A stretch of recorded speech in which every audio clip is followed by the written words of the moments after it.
कलंदर लाहौरी अल्लामा इकबाल फरमाते हैं कि सितारों से आगे जहां और भी हैं, सितारों से आगे जहां और भी हैं, अभी इश्क के इम्तिहान और भी हैं।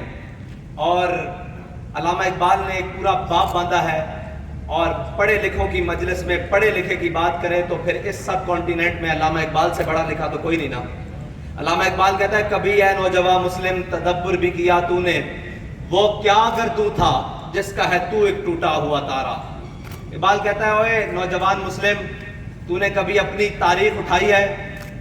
तूने कभी माजी के औराक खोल कर देखे हैं कि तू किन की औलाद है और तू क्या था और आज क्या बन के रह गया? इकबाल कहता है, तुझे उस कौम ने पाला है आगोश मोहब्बत में, कुचल डाला था जिसने पाँव में ताज सरेदारा।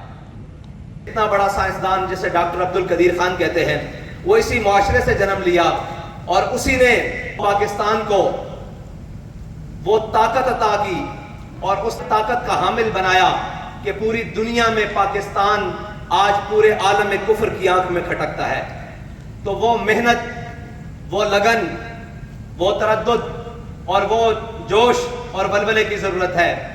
अगर इल्मी दुनिया और सारी चीजों में हम अगर लोगों के लिए मैदान खाली छोड़ देंगे और अपने बच्चों को पढ़ने का या आगे बढ़ने का मौका नहीं देंगे, तो फिर हम कैसे कहेंगे कि हम अक़वाम आलम के मुकाबले में खड़े होंगे?